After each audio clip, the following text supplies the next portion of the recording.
Are live. What's up, everybody? It is G Mr. Drew here to welcome you to another episode of the Andrew Glowczewski Experience.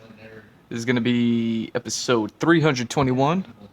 And yeah, man, just picking up where we left off Bayo study, inks, all that stuff.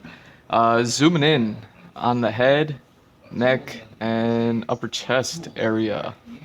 And yeah, we're going to take up these two spots to do that. And let's hope that works out because kind of wondering how much of what am I gonna have to draw in order to fit it. So let's all right, this ink is not, let's see, XO triangle square, there we go. Now the ink's flowing, so we need that. uh so if I want to definitely get her neck and chest down here, uh so there's, that would be, her collar is kind of bent that way with the right shoulder up.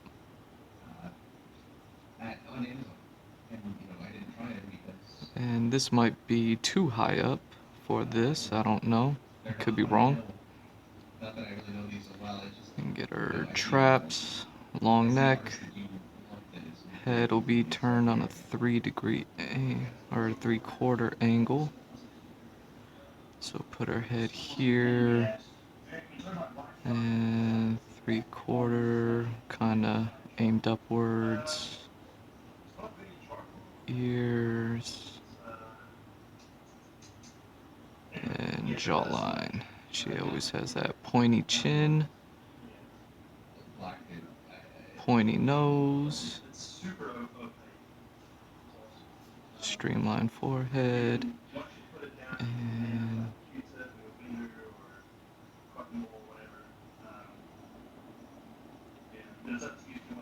there we go. The lips.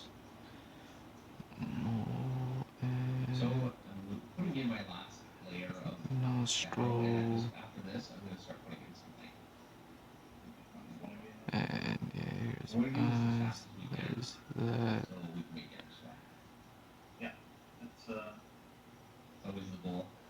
Temple and cheek bone. There we go. Just kind of rough that in. Get our headband. That's way up here. Kind of cuts to the top of her head and rolls back. And hair goes way back like that.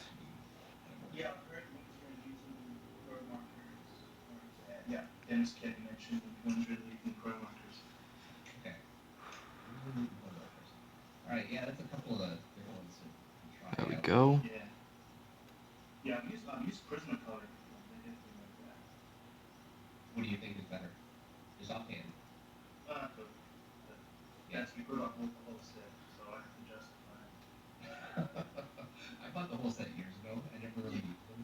And oh, I got this going like that. It's kind of like a heart shape here.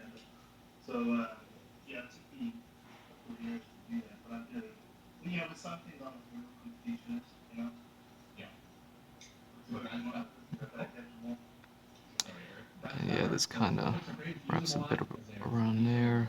And just like I was discussing at the end of the last video about this cape coming off of her shoulder, or coming off of this neck piece, kind of like a cape, but obviously it's split to kind of serve as the sleeve wraps instead of, like a cape down. So there we go. It's collarbones or shoulders, kind of off there. And let's see.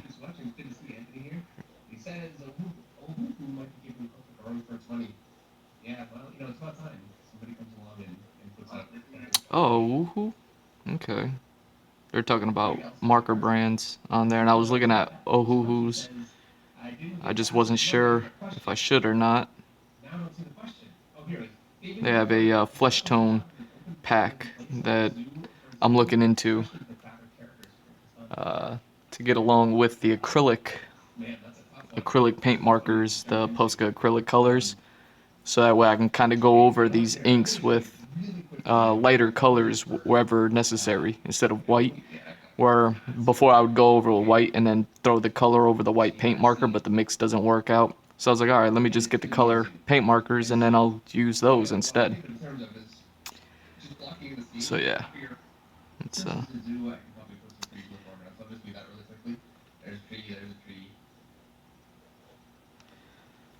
okay.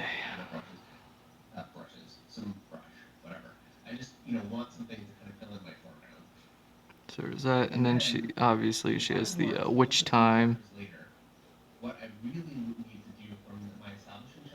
It's right here. There. There's that. It's kind of like a half moon with that.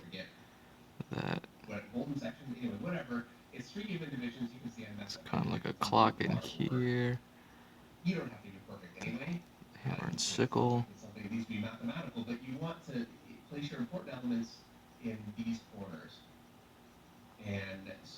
There we go. The 7 moon phases.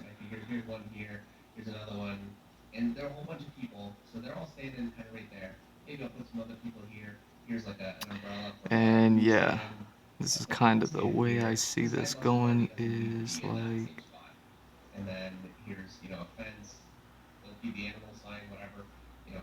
one,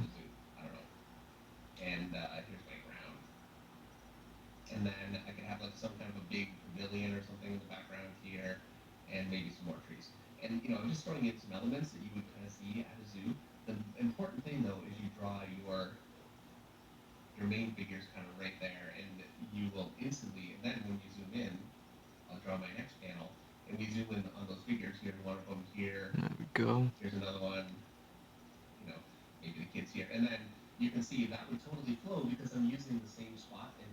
So this kind of fish scales, and then it just sort of follows her neck muscles from there.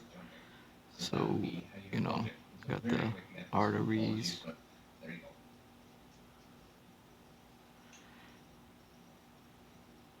And then, yeah.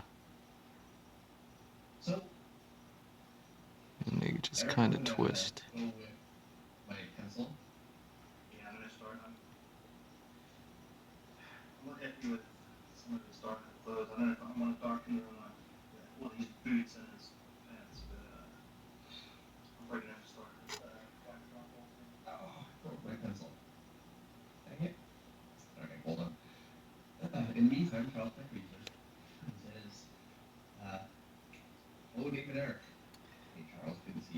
There we go. And with those,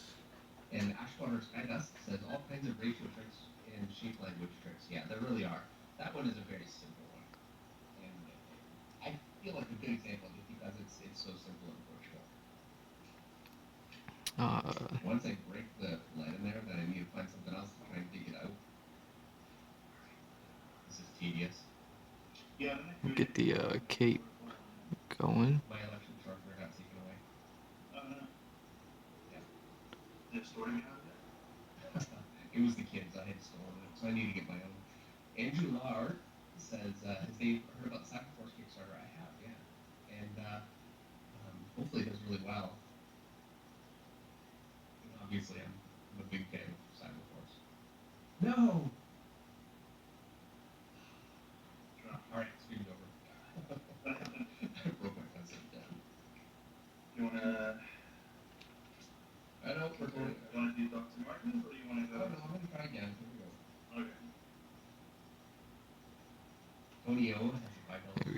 There we go.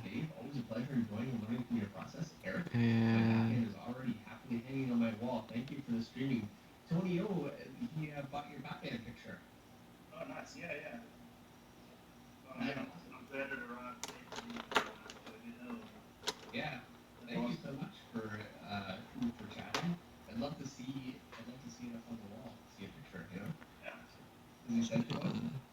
There we go.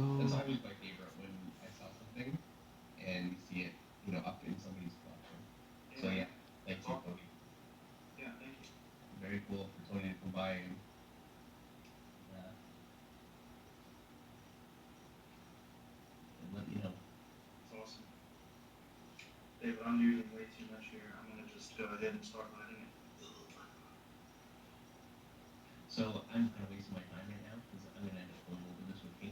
There we go.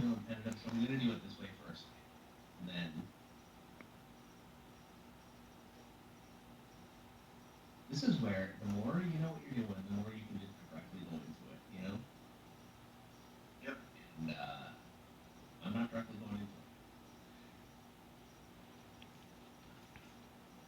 Always find myself just, I know you mentioned this to me, sliding with an aerial comfort and you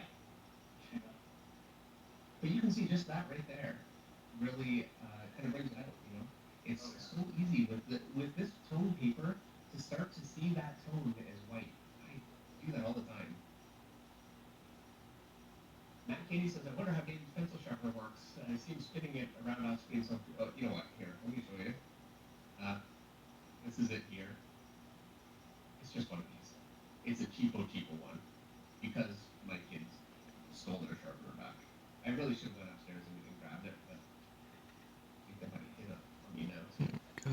So that's covering all that. And then, yeah, her headband is carved into 3 separate pieces.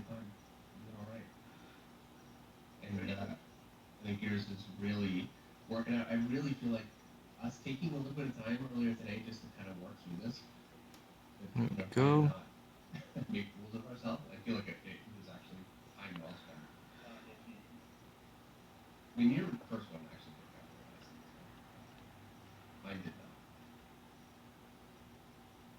I don't know. I really, really like it.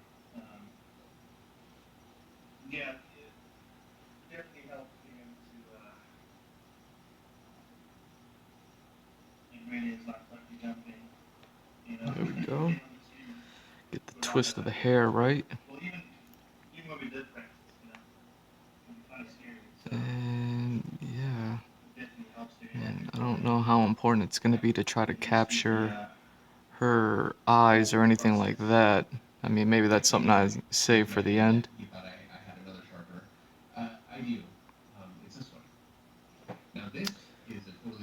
But yeah, we'll just let that rock. I just realized I kind of have her facing profile instead of 3/4. Shit, it's my fault. So if that's the case, her ear would actually kind of be further up. See, this is what happens when you mess up.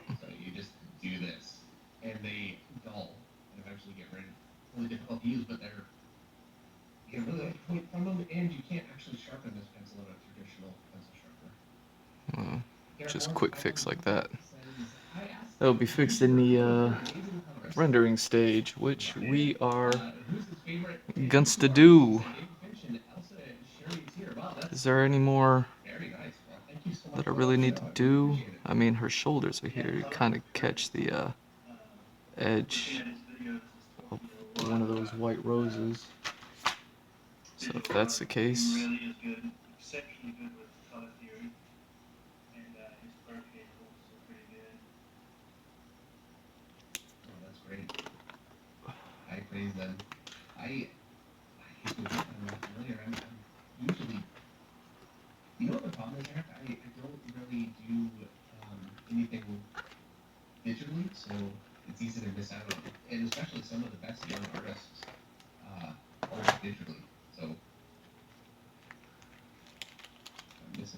there we go.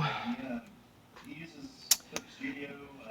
Damn, can't believe I made that mistake. I was kind of looking forward to. He's really, really good. He's a professional colorist, comic colorist. He knows all the tricks, and he's definitely worth looking at. He demystifies a lot of the always the best, you know? Yeah. I mean, the stuff is hard because there's so much to learn, but every step of it is relatively easy. Like, it's very learnable, but it's very easy to give the impression that it's, you know, much more difficult than it is. Yeah. Some people have, in my opinion, a bit of a tendency to do that.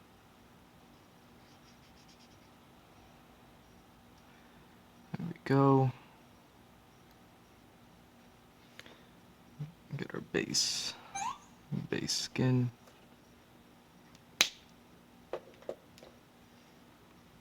You know what I would actually recommend for Greg L too for the zoo scene?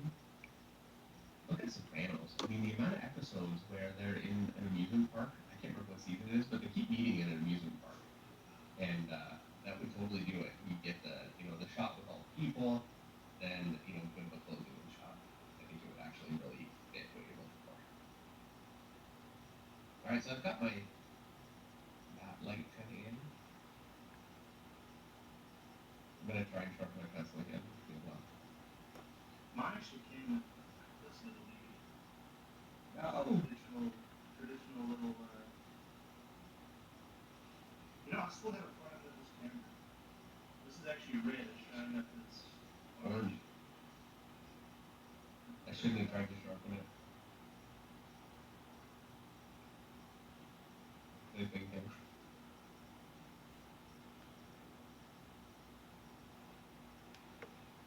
There we go.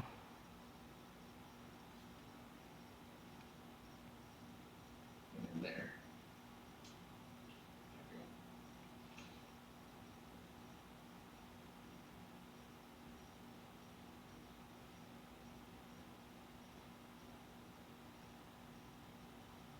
Dennis Kelly says, what color pencil are you using? This is a General's charcoal white. And it's a charcoal pencil.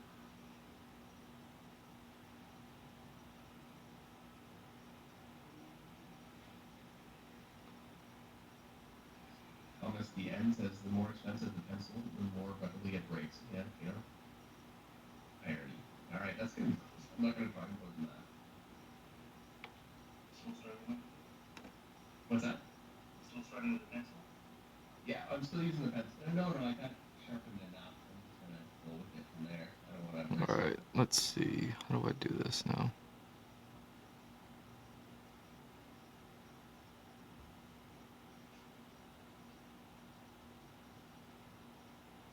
Just gonna take the same pattern. Again, the reference image I'm working from is so tiny.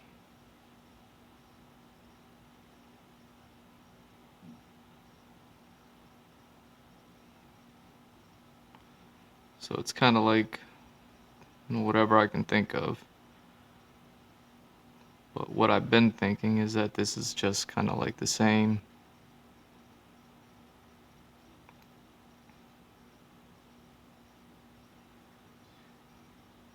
Walter Free says, like carpenters just get a knife and scrape it. There we go. I've actually done that before when I couldn't find my sharpener. It works.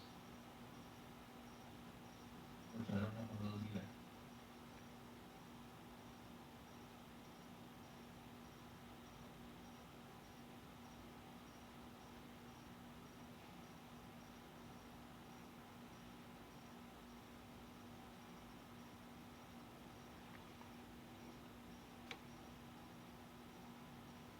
There we So go. this I learned from Ariel. What's that? When you're using the pencil to go in little circles like this, so you don't have lines everywhere. And then I can also just use my finger to smooth this in, but just for now.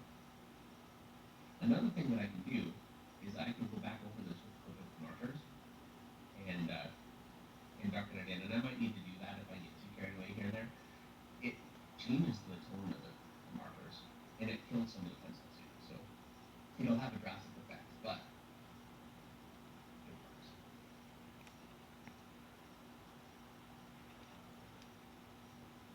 Jim Klein has a $5 super chat. Thank you, Jim. Oh wow. I just definitely squeezed too much ink into my brush. Now it's all super thick with ink. Oh yeah, that thing's bleeding. Give If me we a haven't done second. like a panel layout, that kind of a thing, I think that'd be fun, Eric. What? Did we Yeah. do, We haven't done it for a while. oh, yeah. So let me just try to do this quick, fast. Yeah. Cause yeah, whatever ink is touching this page is gonna bleed out. Says, hey Dave, you know so many artists. Also, some young people like me still are primarily old school and rarely do digital art. You should look up the artist Bella Ratchlin. She is phenomenal. All right, Bella Ratchlin, thank you. Oh, you're familiar? Oh, yeah, she's very good. She's, yeah, again, she can There we go. paints in all kinds of medium. Really, really good stuff. You know, So get a there's so decent many gold shit, texture I could name all kind the of going in artists there. from the 80s, whatever, but you get older, you think, oh, no, I will end up on a Oh yeah, and also this is gold. Before I forget. And Corey has a €2 super chat. He says, any chance you guys can get Dave Raposa on? I think you have David Book, right? Yeah, I do. Yeah. Yeah, I think that would be great. That would really be great.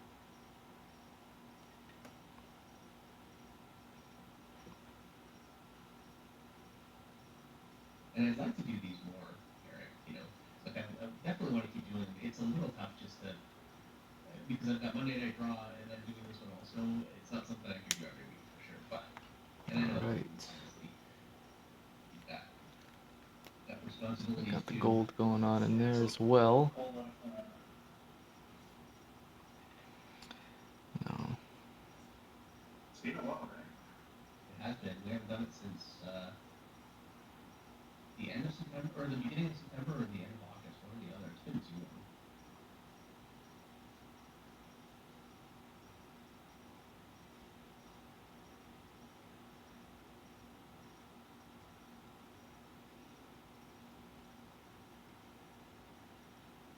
So it's going to take a little bit of work for me to clean up after this too.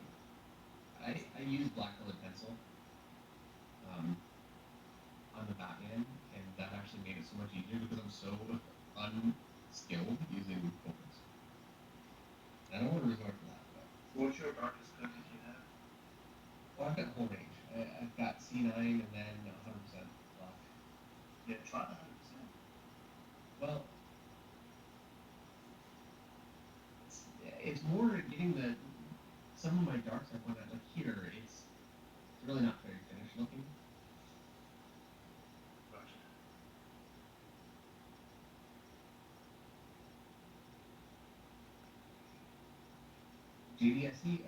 CT is here, and he says, "How about monthly?" Yeah, I could definitely do that. I think we could do monthly here.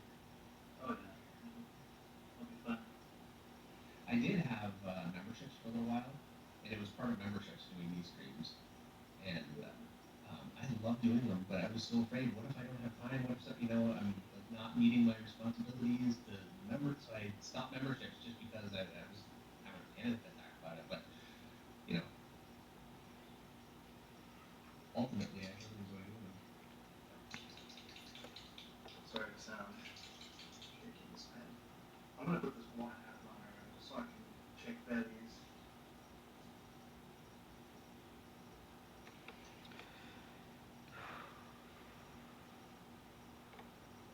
Go. Gonna get this gold kind of reflection going on this end. The nice thing about using this pencil is once you put white paint on top, like the bleed-proof white or using Posca really pops out.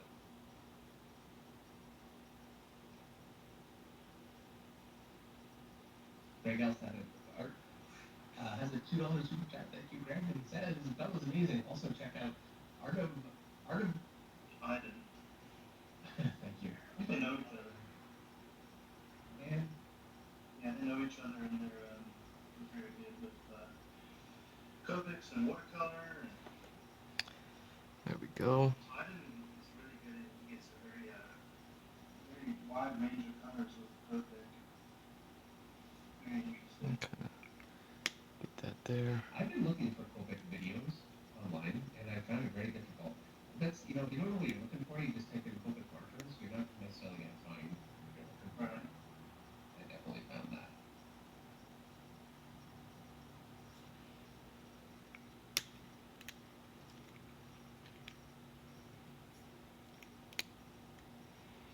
Derek Moore says white charcoal doesn't show up much on white paper. That gray vellum comes in handy. Yeah, for sure. Now you can very easily, obviously, um, on white paper, just tone your figure down enough that it'll show up. But yes, Yeah, I would never have thought of buying white charcoal. There we go. You really, Get this green in there. it really is versatile on this thing. yeah.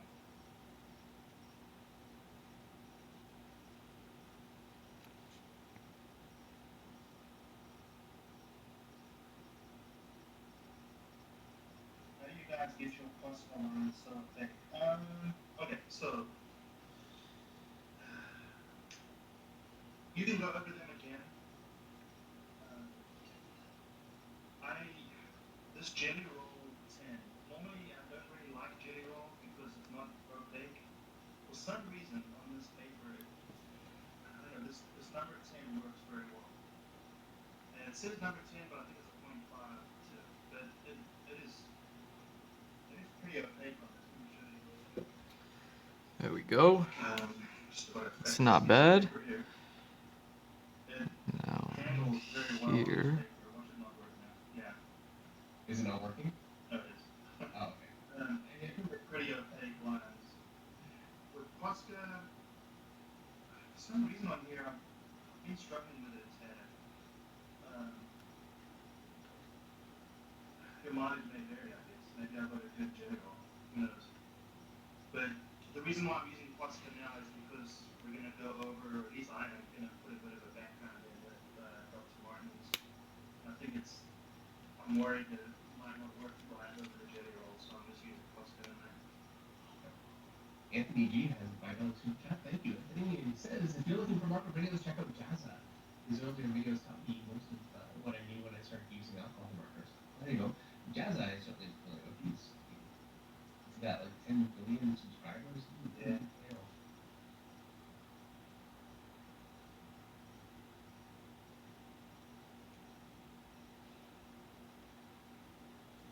Yeah, I think it goes without saying to shake your Posca marker. If you don't, it can be pretty watered down. All right. So For the person who wants to mention that.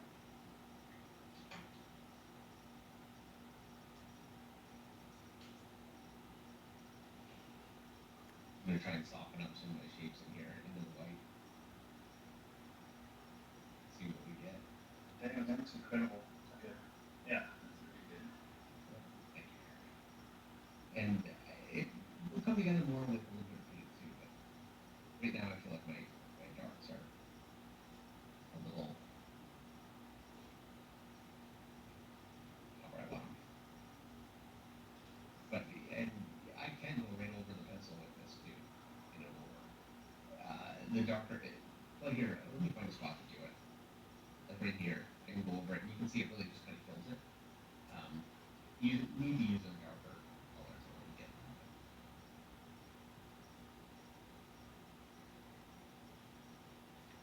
Yeah, just to be clear with the general loss, people mention it.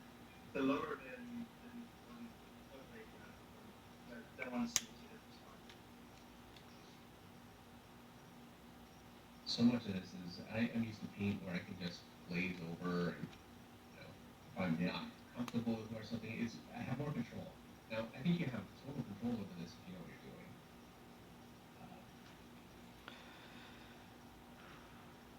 And I can see why it was so much easier for me to just go in with colored pencil, like black colored pencil. Yeah, just a level of comfort there. Yeah, Heater has a $5 super chat. Thank you very much. He says that jelly roll 10 is my go-to for whites all the time. Just need to learn how to work it. I have Posca and Molotov as great alternatives. Yeah, jelly roll, such a popular pen. I use Posca because when I'm making, I can ink directly over it with all of my tools and it doesn't pick back up. That's entirely why I use it.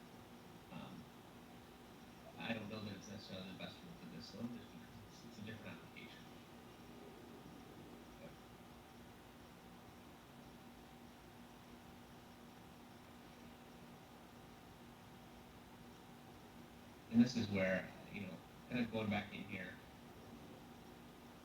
I feel like my lights are really popping in there too much, so I can kind of kill them back.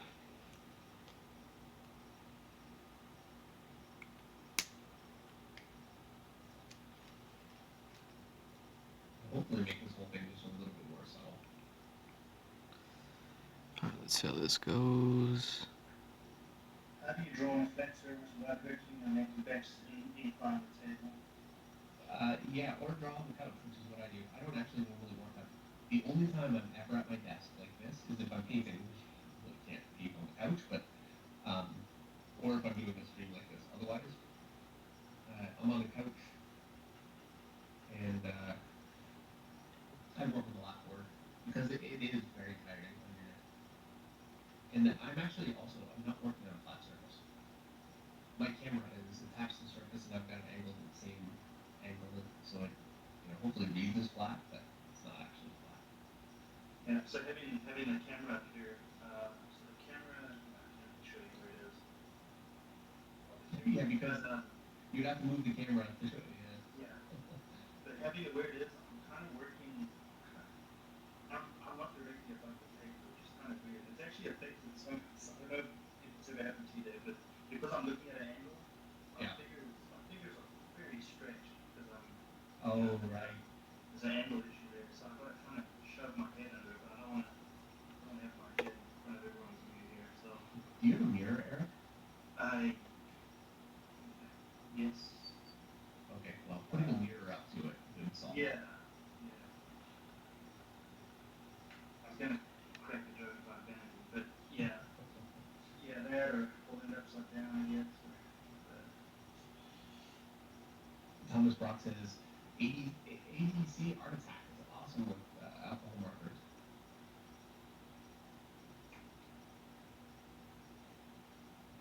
Take a look at that too.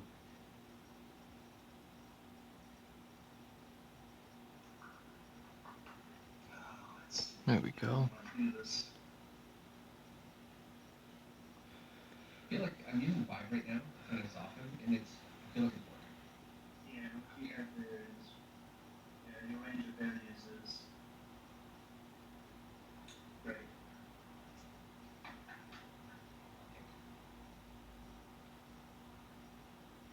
Yeah, we're not going to be achieving Chris Stevens level, here, unfortunately, but it would be something we're pretty happy with.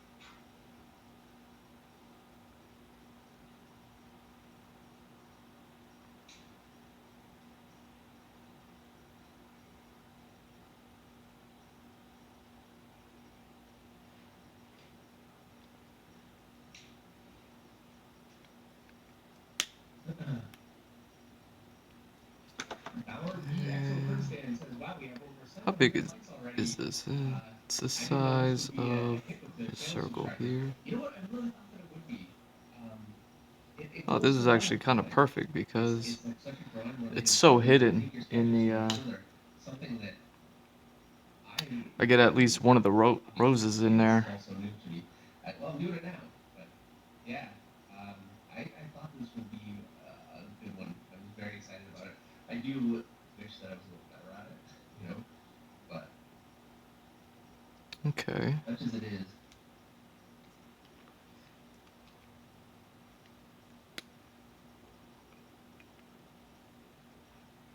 I was saying to Eric earlier on, the nice thing about not being good at it though is, and I think I said this. Oh, is this pink?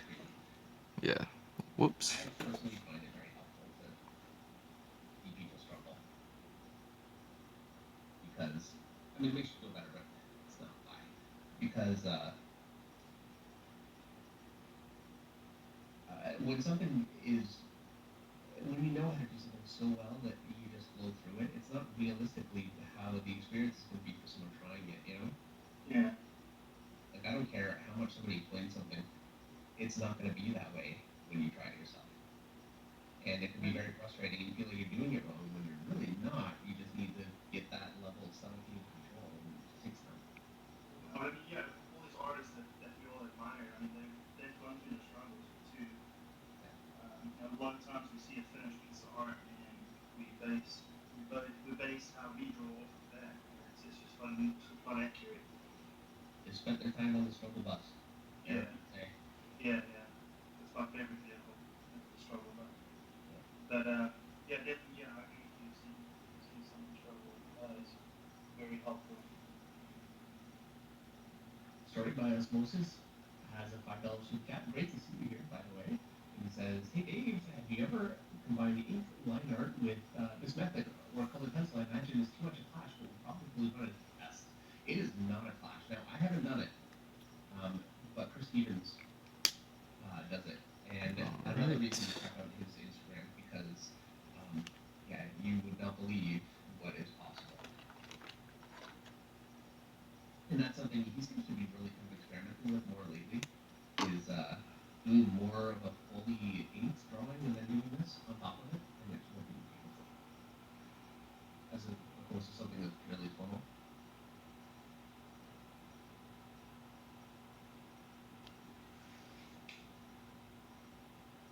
Now I've never put any of them away, so trying to find my pens is getting harder.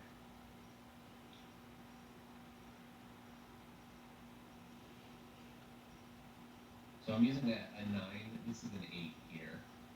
Because I wanted to lighten it just slightly better. I'm trying to just get a little bit more depth into my shadows and round that out just a little bit more.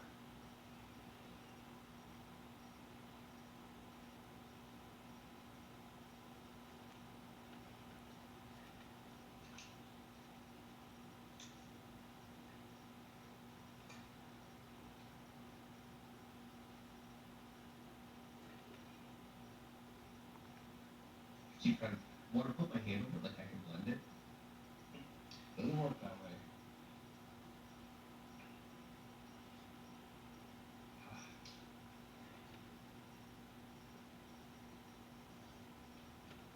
Popsicles Art has a 50 peso super chat. He says, "Hoping I'd get this in your 500K sub." Oh, thank you. Yeah, that might be a little while.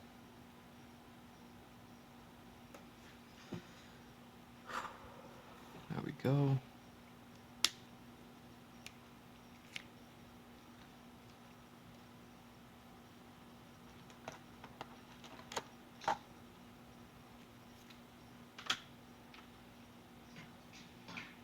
All right, going in with the brush there. Oh wait, almost. For your background or for some highlight? Some highlights and then back. No, I think I'm going to use Posca some of this rim light. I think some of it's so stark that does your Posca go all in the light problem? Yep.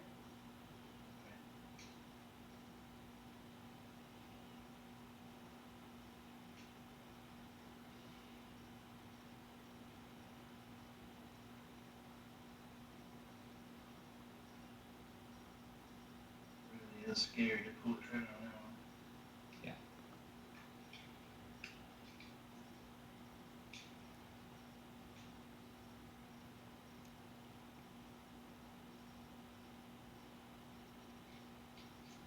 There are places where I'm kind of losing it. So it's getting back in here.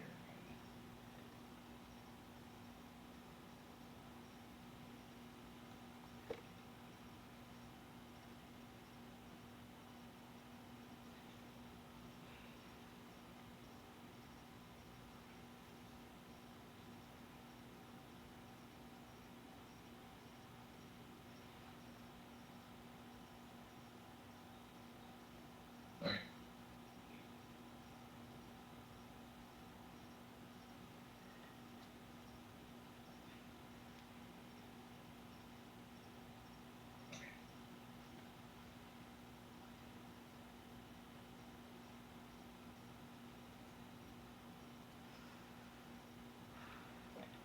Story by Osmosis says, "I love ink and I'm studying it here, but I already do colored pencil well. I feel like I'm missing out on the ink by focusing on color." You know what? It's always a trade-off. It really is. There we go. Oh, and Dennis Kelly's going to bed. What? I said Dennis Kelly's going to bed. I don't know. I mean, what, man? Oh, okay. Got it. How dare you? What?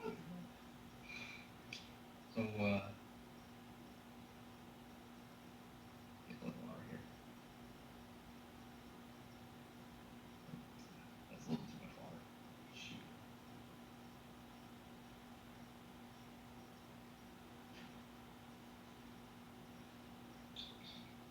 This is the hardest part right here. Trying to get.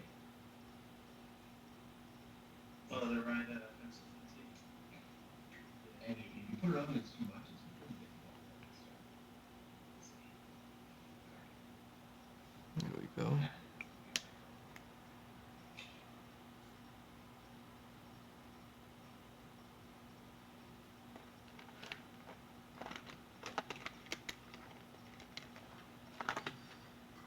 Alright, what are we doing? What are we doing?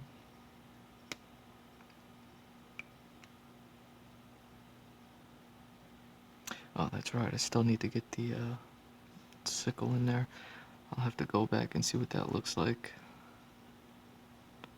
You know what?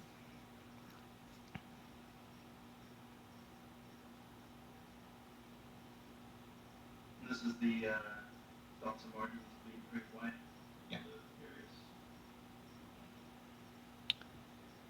You can thin it down. I think Christine has mentioned that it's watercolor. Yeah, I think You can water it down like watercolor, and you can lay it very opaque. it's a little finicky. Yeah.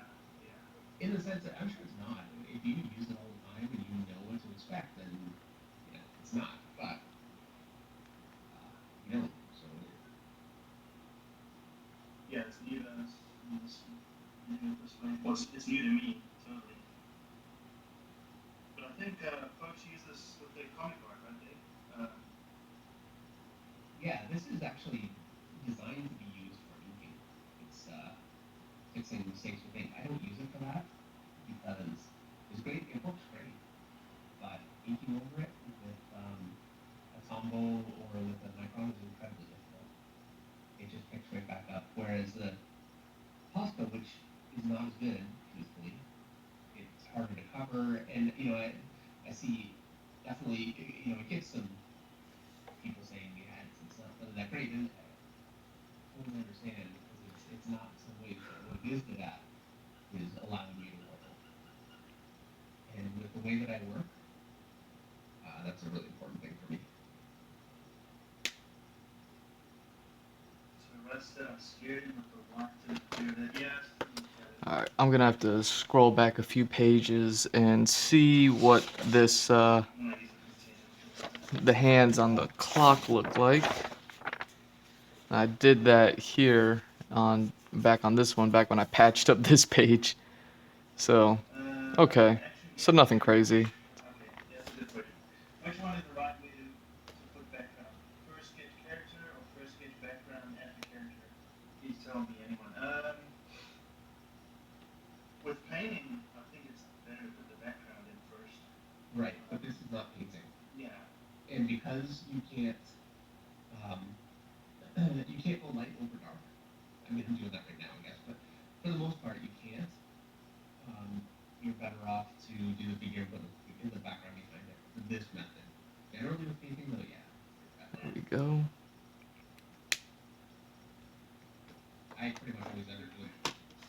What's that? I said it's a very good question. Yes.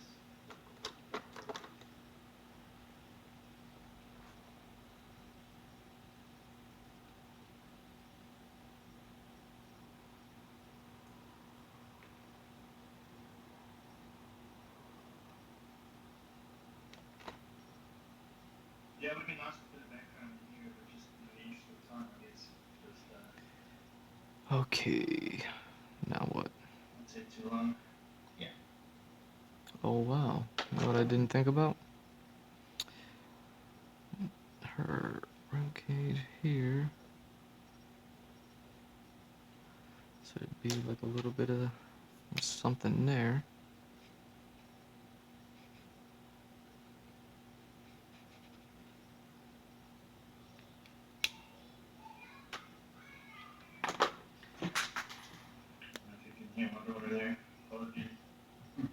She's having a good time. What? So she's having a good time. Yeah. Yeah, she is.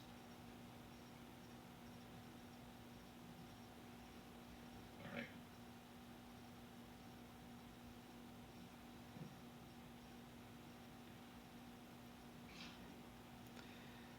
Okay. I just it was not easy. So my 18-year-old has been working out with his buddies, and I did legs with him yesterday. I'm trying to get back into working out, but you know how they do legs, right? Ugh, leg day is the worst, yeah. It's the worst, and they do squats, deadlifts, Romanian deadlift, the whole works, and so I'll be darned.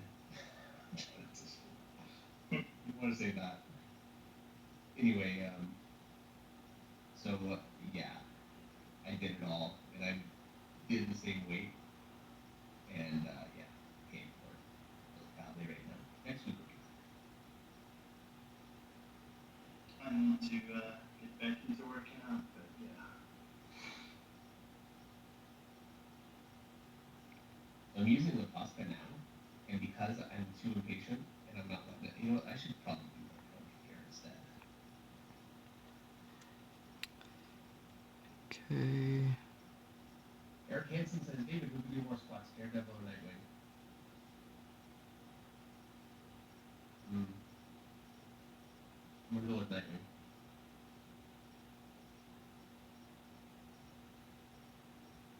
Probably not good because there's always squatting on a barbell as well.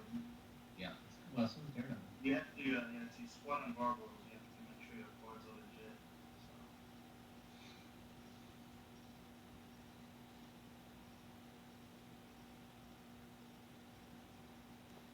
Oof. I feel like this is such a cheapo cheat. What's that? Putting the white rib light around it, everything, it just cleans it up a little bit. Makes it look a little graphic. I like it. So I'm doing it.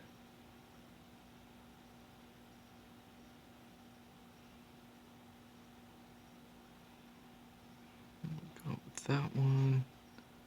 That way we can do this.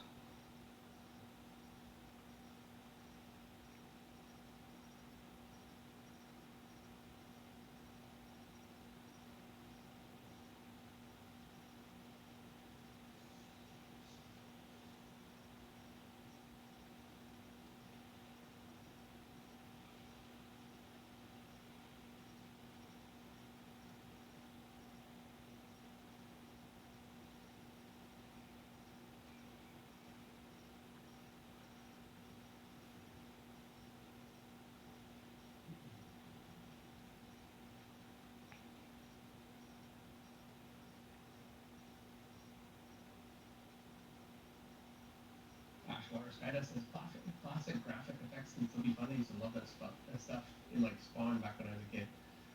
Yeah. Never outgrown Spawn.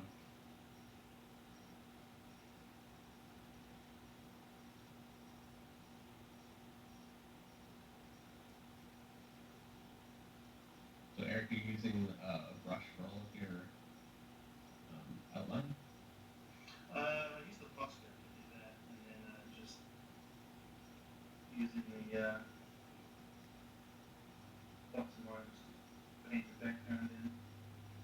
I'm gonna skip that step even though I have a little bit of line there. It's not really showing up too badly, so I'm gonna leave it as an outline around it. I have a thicker Posca, but I found that Again.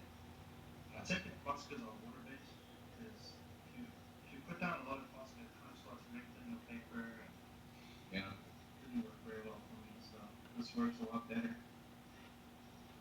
Yeah, I just blurted my pasta. But I think a bit of a fix. I have to wait for it to dry. You know what? I did that on purpose. So I noticed that. Shoot.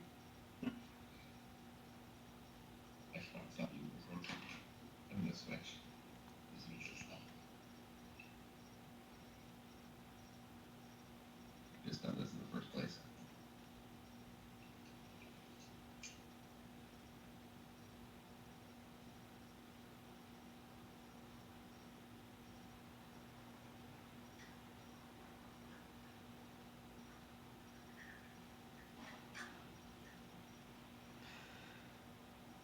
Okay.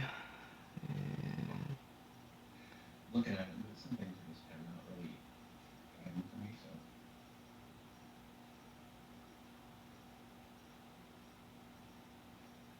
I think that's a little better. And I'm just going to pretend that was part of it.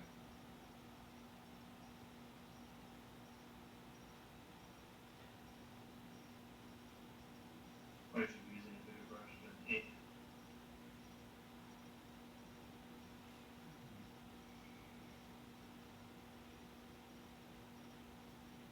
All right.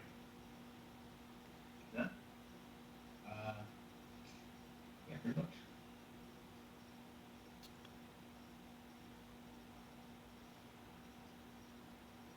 All right. So even not knowing what we're doing and kind of fighting just a little bit and, having kind of surprises and whatever, I can say it's a pretty quick process, really. I think if, we had done a lot more of this and were a little bit more experienced, you'd be rocking these out in 20 minutes. Yeah. Yeah. Someone asked, I apologize, I missed the person that asked if I'm a fan of Great Cool. Yes, absolutely. It's hard not to be. Sure It's is. incredible.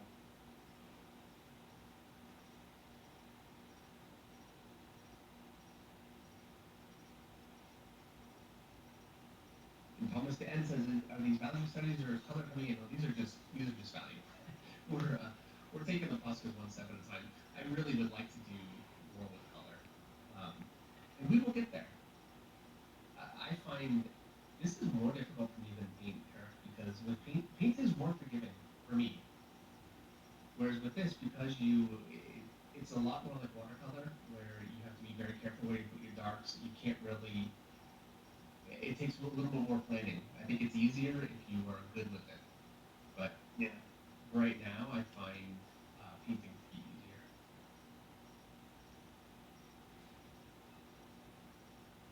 Ashwater Sky Does says, great if you're impatient, which we are. Yeah, we're both very alike that way. Yeah. Very impatient.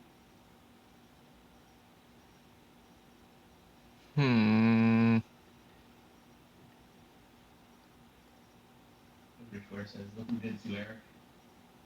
Tagmo Model Works says, I came in late. You were here earlier? Says, what paper is this? Here, let me show you, Tagmo.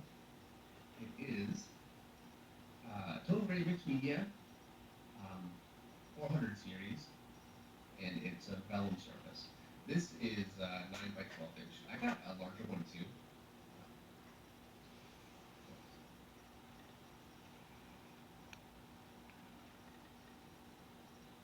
So you're gonna skip the background or the Yeah, I'm just gonna go ahead and do it. Now, part of the reason for that is I've got a light along the side, and if I do that, it'll kind of just disappear. Yeah, I did that here. That's why I was wondering if I should use Bosco, put more of a rim light in perhaps. Yeah. And Big One Comics is here. Jimmy's here. He says, I missed it. What did you use for the shadows of Black Copic? Yeah, actually. There's a little bit of ink in there, but my darkest darks, there are only a couple little places I use 100% black. For the most part, my darkest darks were C9. And I kind of blended them. Like here, you can see it's just a little bit lighter there. There we go. And yeah, good to see you here. And I don't think that I've seen Jimmy on Monday night. What happened, Jimmy? We haven't seen him for a bit. Was there Monday, wasn't it? Was he? Ah, I missed him. I think so. Pretty sure. All right. And Cindy says, where's Meredith? Meredith doesn't do the Eric and Dave drawing with Eric and Dave stream where we're kind of sitting here experimenting with all of you guys. Yeah, she does not have the patience. So she'll do one stream a week. That's all I can get out of her. Maybe more than that. Forget it.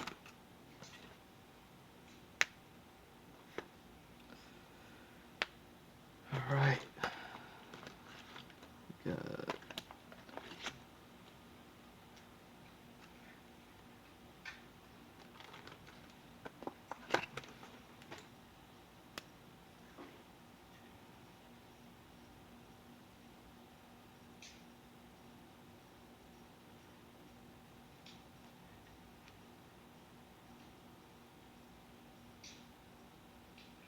Sid says, see her on Monday. Yeah, for sure. She'll be back on Monday.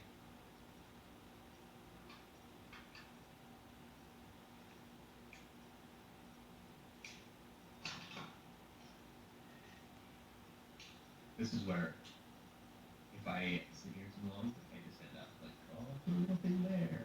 You know what I mean? Yeah. And Yeah, sometimes, kind of reestablish some of the outlines after doing the Oscar. yeah. It's a good way to take a breath after everything and see what you miss. Well, with that in mind, since we're just noodling and cleaning up, and we kind of have the basic process down. I'm gonna let it go there. Oh, I can't. Hold on. One more thing I want to do.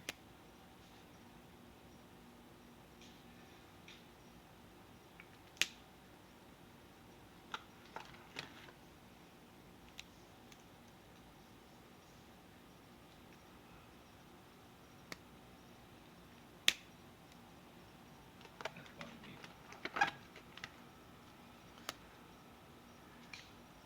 There we go.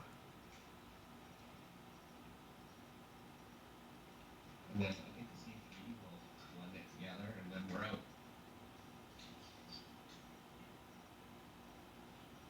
So I think yours came out great, Eric. You feel good about it? Oh, thanks. Yes and no. I think I probably could have used a bit more edges. It's just an ongoing problem. It's an ongoing problem I have is values, which is the most important thing. You know, to round the form and everything, I probably should have gone darker in a lot of areas, but yeah, just something to work on. But yeah, overall, pretty happy with it. Yeah, I think it looks great. Thank you. All right. I think we're gonna call it done. What do you think, Eric? I am done. Yeah. Okay. Sounds good. God Thank you damn. everyone so much for coming and Them watching. boys. Copic Parker drawing with us. We'll definitely be doing more of this, and I think we'll be getting better about it as we go along. But yeah, I'm pretty happy with how they both came out. I thought that was a lot of fun. It was good. I think that mine could totally kind of mesh together a little better. It's all right. Everyone you hope to get a little bit better. So For the dark sheet, I did really top, so I think it came out great. In the rim line, really, yeah, so.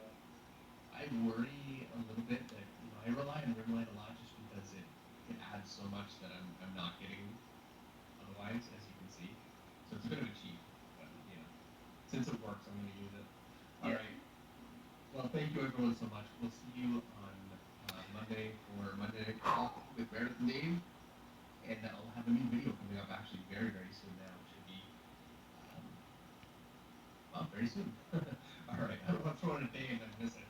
But yeah, have a great week. Have a great weekend. It's coming up.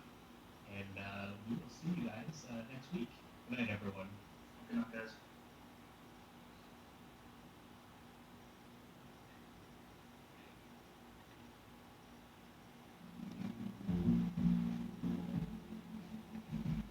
Okay. Hello, everybody, and welcome back to another episode of Nerd Soup. I'm wondering if I want to... Oh, that's what I could do. That's what I could do. Perfect. Okay. I'm wondering how do I want to throw in this pattern in this sheer thing going on. And yeah, I could do it. I figured out. Its own thing, stands on its own two legs with its own characters, settings, lore, history, all brought together by the late, great Robert Jordan.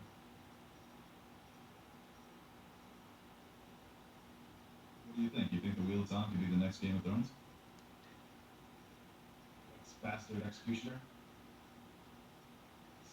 Fantasy series they tried to shoehorn in.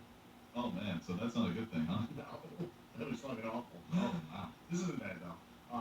It's hard because that's the one thing that people always compare new fantasy series to, and for the future it's gonna be, oh, what's the next Game of Thrones? It's not fair. I don't like to do that. It reminds reminds me more of like actually The Witcher, to be honest. I was gonna say Lord of the Rings. Yeah. You compared it to now 4 fantasy shows within the first 2 minutes of this video. Guys, I'm reviewing a fantasy series that's only seen Game of Thrones. Yes, basically, yeah. The masculine urge to compare any fantasy series to Game of Thrones. Exactly. But honestly, like I do think it had very similarities for me in general, in just feel and look to The Witcher in those early episodes, which I wasn't a fan of early on.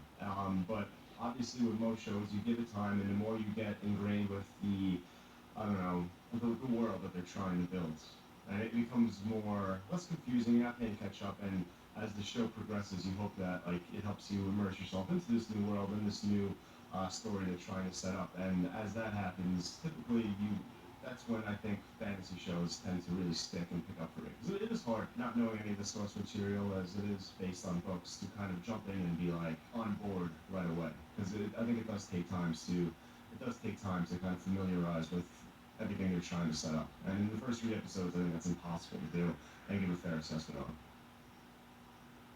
Book readers that they've sped through some things, and at times it did feel a bit overwhelming, like they were hitting us with a lot of knowledge, key things that we need to know, and possibly things that will be paid off. I felt like, obviously we haven't read the book, so we don't know where the story is going, but I imagine that there's just so much foreshadowing within these first 3 episodes, like other series. And the things that stood out to me were more of kind of the corners of the world and the details about the different groups and the magic and the settings. I mean, the production value was incredible. I don't know if any show like this has ever started off looking so good. The world is perfect. It's fine. This is a fantasy world. The problem I had with the first 3 episodes were the smaller moments, the character moments, the interactions, where there was never one great dramatic scene where I thought, okay, I'm invested in this person. And not attached to anybody. No, and I always hate that criticism people make. I don't care about anyone, but I don't care about any of these characters. I'm more concerned with their overall journey. By the end of the first episode, I wasn't really feeling it until the Trollocs came along. I thought that was quite intense. But I didn't see that though. $10 million budget to start, which is pretty sizable compared to that other fantasy show on HBO that aired. Their first season was 6, but there wasn't really much need for. I mean, I think they tried to come out with a bang here, and I felt like a lot of the choreography and even when she's using the light, and even the look of the Trollocs, I don't think were that impressive at all. Right, they weren't super impressive. What I liked about them was how they fought. Whoops. Just how brutal they were. That they were just tossing Yeah. people. The humans, they were fighting back. They didn't just stand down, even though they ran through their village. Like Bruce Bolton, Mikael Hayton. It was great to see him being a friendly figure rather than the creepy Bruce Bolton. And his fight scene, I thought, was the best scene of all 3 episodes. I was so into it. Yeah. Because I'm thinking, how is this 5'10" human male fighting with this giant beast? But he held his own for a bit there until his son comes through with the assists. But I'm more invested in the big picture, the big ideas. When she tells the 5 kids that she meets at the 2 rivers that one of you is the dragon reborn, and the light side wants you, and the dark side wants you, and it's destiny, and they're like, you're crazy.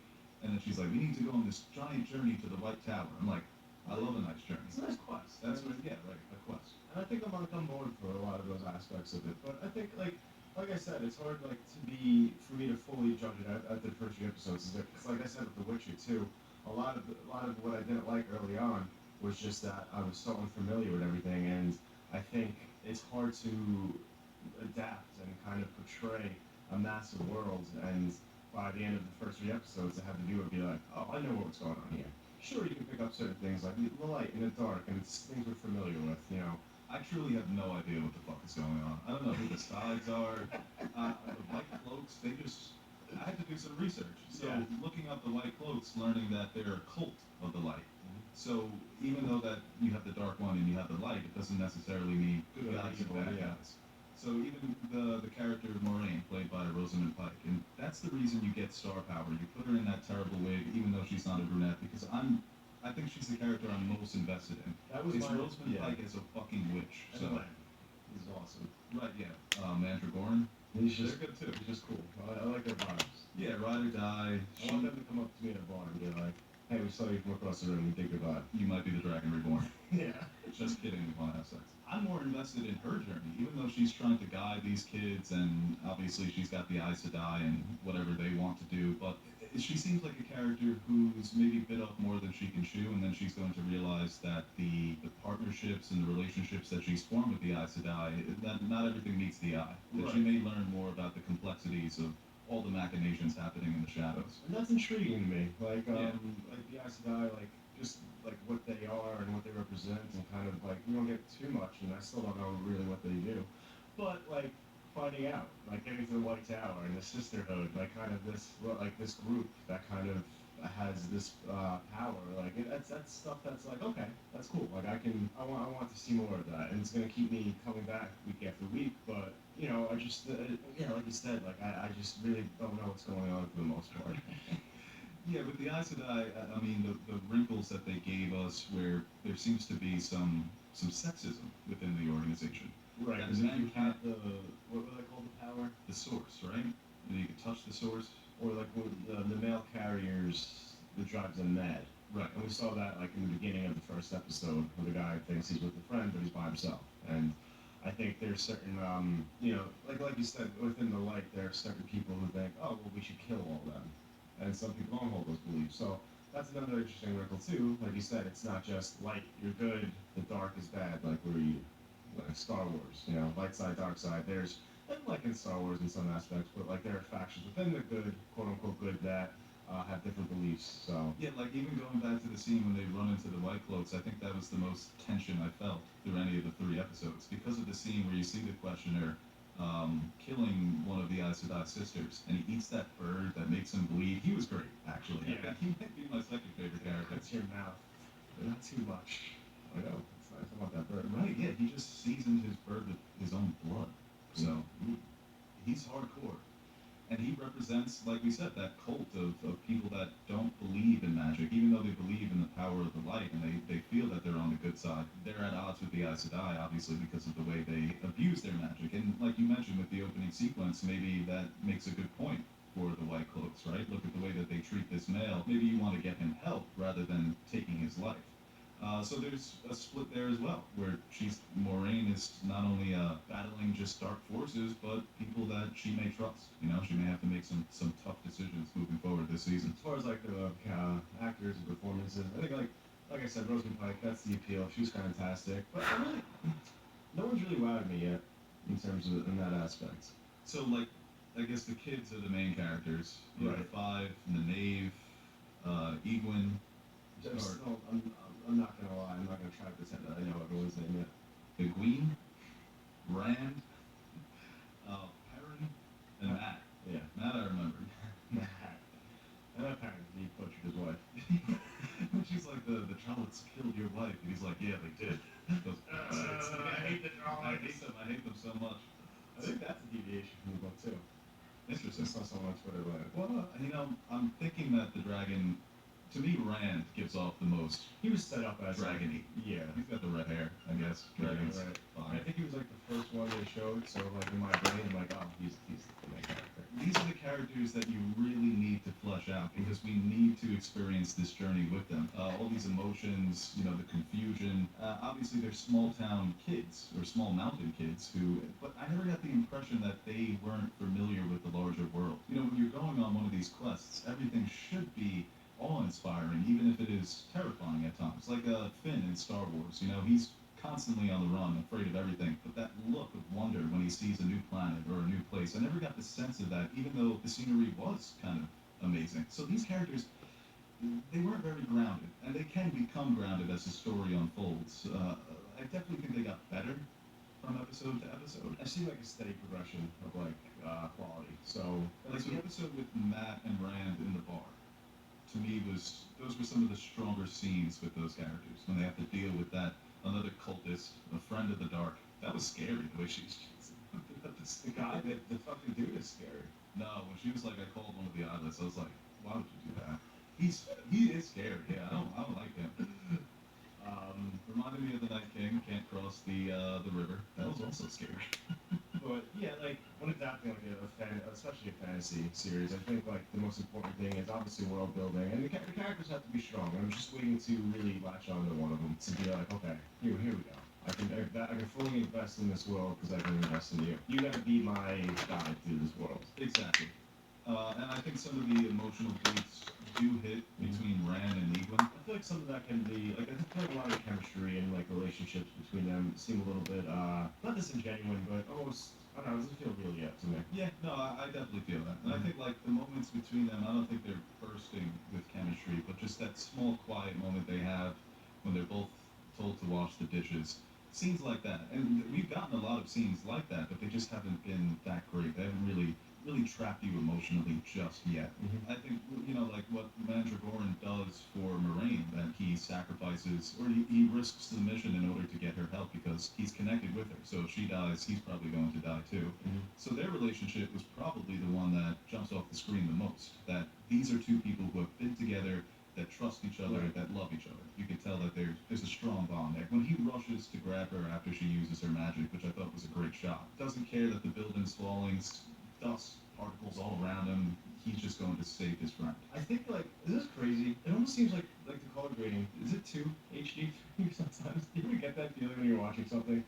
You may need to turn off your motions movement. I know I have, but maybe I turned back on. Or Sometimes it reset gets the back settings. on, yeah. I was watching, I'm like, this is like too many, like Too many clean. pixels. Too clean. Yeah. It's like Mozart's. You turned it on 3K. I'm good with 2K. 2K that's enough case. But it is very like I think some people may actually like that approach instead of like the darker or Right, it's nice to see that. graininess. This one very much pops off the screen and for me a little too much. But it does like some of the shots I think too, like especially the establishment shots and really getting into this world I thought were pretty beautiful, and it's something that like played a very important role in world building even though it's not like anything we haven't seen before. But when you get like some of those shots and the mountains or the sky and the landscape, it's like, oh okay, this is kind of like it really set the tone for the world. Oh, definitely. And I think they did a good job with that. I'm not sure if I really like the score. I feel like at times it's a little jumbled or too much at times, a little overbearing. It didn't really stand out for me. No. So that's not necessarily a good thing Yeah. or a bad thing. I guess I'll pay more attention to it. Usually when a score is good, it's hard to ignore it. Or the same thing when it's bad, Mhm. you know? Because that's something I think, like we said, let's mention them again. Well, like with Epic Fantasy Series before, that's something when I'm starting a new one, I tend to really try to pay attention to because it's so iconic and synonymous with the genre. So I was like, ooh, let's see, we get some like, I'm ready for some bangers, and I didn't get any bangers. I think what makes me kind of optimistic for this show moving forward, and it was confirmed already that they're doing season 2, is that just knowing the limited knowledge I have about the series is that they get really heavy into philosophy and themes of duality. Right, that's what I was reading up on the book. That seemed to be a main theme of the novels, and that's something I am looking forward to them delving into a little more. Right, when I watched these 3 episodes, I just imagine that a lot of these things are going to, like I said, like I What's mentioned going before, on with this pay off brush? Why in is the it future, drying up? things that we're not really picking up on. You see it in a lot of great shows, or not even great, but narrative when the narrative is this complex. Mhm. So, like I said, the action, it's good. Good action. I think that a scene that really stood out to me was when the knave has to fight the Trolloc in the hot tub. And that was scary.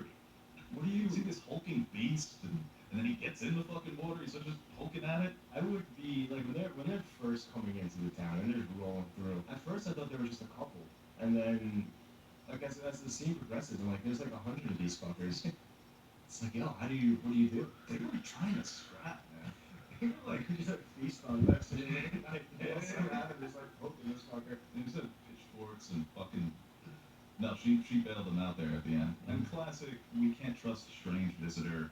She's part of the Aes Sedai. What is she really up to? And then, Oh, it was like, oh, like you come and then they come the next day, like out there after you. It was like, oh, yeah, a little reverse them. gets everybody on the same page. And obviously, they're not so trusting of her, especially Rand and Matt. But Rand more trusts Egwin, and Matt seems like a character who I feel like that's a character that gives off a lot of Anakin vibes, maybe falling to the wrong side because he doesn't really seem to want any of this. And sometimes when you push people too hard, they become just totally uncontrollable. And we're seeing that their abilities in certain circumstances,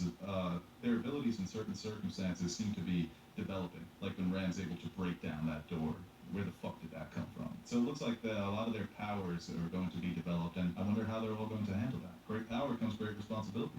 I think Matt was definitely set up as like the more interesting one from the get-go. Just like with the Yeah, whole yeah. gambling thing and his friends like lending him money and kind of, I think it's, it definitely helped establish like their prior relationship and where they are and how they feel about each other and what type of people they are. But even especially when the town's getting destroyed and, the first thing he does is like he risks his life to try to find his sister, something his father won't do.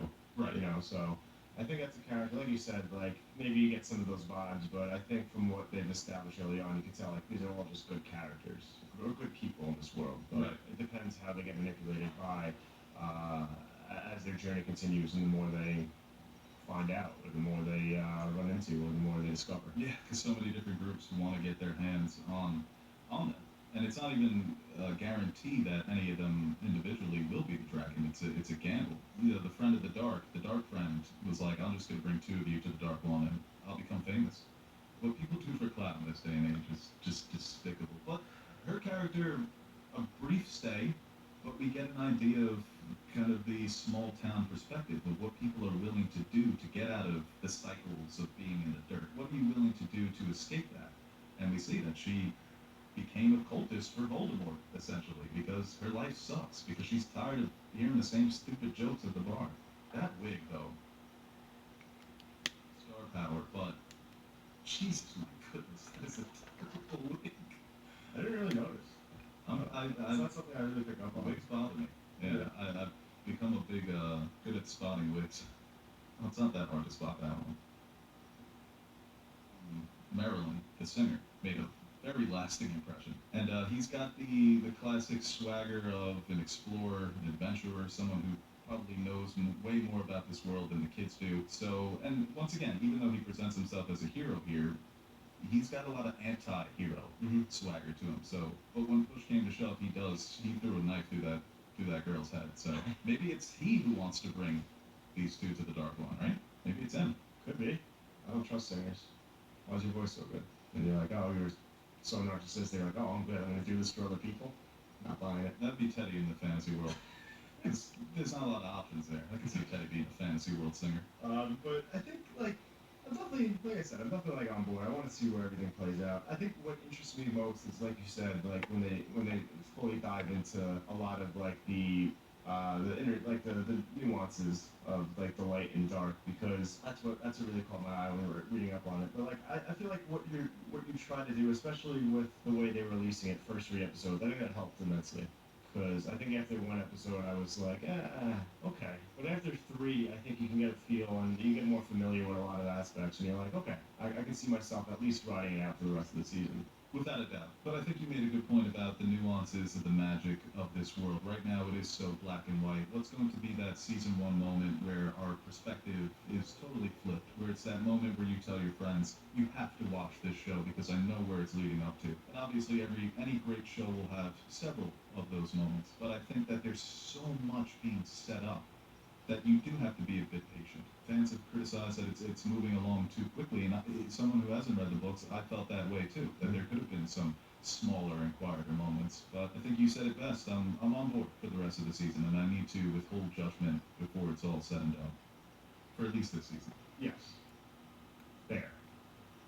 Also, Fair and balanced, that's taken. yeah, we were making some good points in that video. Hey guys, Aaron and Nerd Monkey here. Before we end this video, I want to give a quick shout out to our Patreon supporters. What can I say about you guys that I haven't already said about myself? You're the most important part of the channel and the main reason we keep going strong. Like Bo says, you keep the lights on in the fridge so the fridge is full. Or something like that. So, from everyone here at Nerd Soup, I'd like to thank you guys for your continued support. If you're interested in joining the ranks of our Patreon supporters, head over to There we go. patreon.com/nerdsoup and check out the rewards we offer to our patrons. We recently dropped some new stickers for you guys to check out, or you can choose a tier that will allow you to select a movie, show, or video game for us to review. We've got a full slate of fan-suggested reviews coming your way, and we're really excited about the chance to review some of those movies and shows. We've also got t-shirts, mugs, behind-the-scenes videos showing how we bring our videos to life. And once again, thank you to all our Patreon partners who have been supporting us throughout the years. Without you, we wouldn't be able to convert all your pledges into cryptocurrency. So, thank you from my future self for making us rich.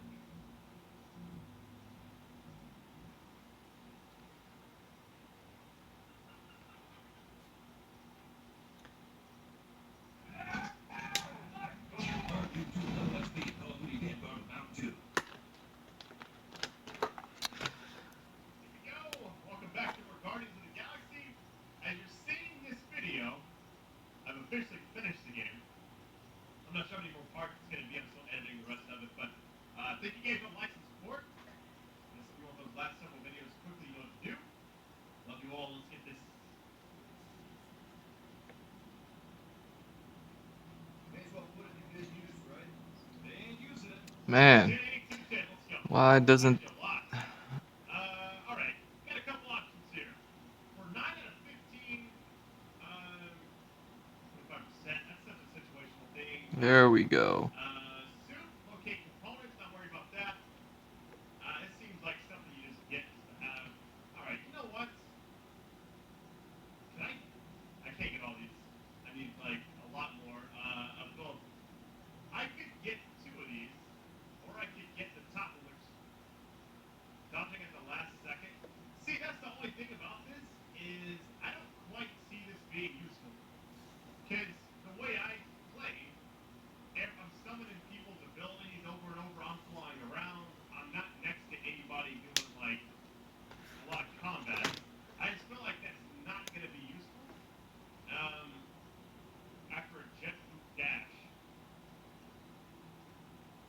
you know what? I'll get this one and the other one. I'll get this one in the bottom right there, because this right here, I can see it maybe being useful. Jet boot dash below. Yes. Super quill punch. What is this? Dash towards an enemy. Upon connecting with it, press square. You will see extra health up. If you attack, kill. Okay. Interesting. Alright, let's get going. I'm excited to see Lady Hellbender again. I've seen her forever. Let's catch us a dragon. Yes. We grow ever closer to our great destiny. You're awful, Kipper, considering Boom obliterated that camp like it was nothing. We are not nothing. I'm with Drax. No mountain too high, no valley too low. Oh no, he's singing the safest mom gave me. All right. And yeah, man, that is going to be the end of this video. Wanna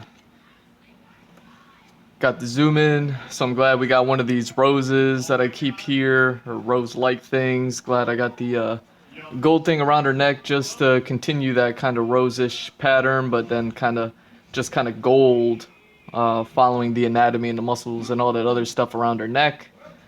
And then, yeah, just so you can see that, you know, it's just a ton of that pattern. It's just, you know, different colors or different fabrics, whatever it is. And that this thing is just her witch time thing. And yeah, man, that's gonna be it for this one. So hope you guys enjoyed it. Hope you like it. Hope it was kind of cool and informative, and if it clarifies anything or just makes it. I'm still kind of kicking myself over not making her face 3/4 view, but I guess it really doesn't matter. You know, I kind of did what I needed to, and I really like that I was at least able to capture the veil crossing over her ear. So the veil's underneath the headband here, but her ear's poking out, so the veil's kind of hanging off of her ear at the same time. And to get that, you know, just adds a little bit to it. But yeah, that's it, man. I want to thank y'all for watching. G Mr. Drew, at G Mr. Drew on all socials. Follow, like, and subscribe. All those links are in my bio along with my website. Check it out. And yeah, man, if you're interested in commissions or anything like that, if you have like favorite characters or, you know, original characters that you want to see kind of visualized like this, yeah, man, just hit me up either on Fiverr or Patreon. Patreon starts at $1 a month, but to get commissions, starting at $3 a month, man. Go check those out. Ton of deals, and yeah, it's all good, man. Thanks again for watching, man. Love y'all. Peace.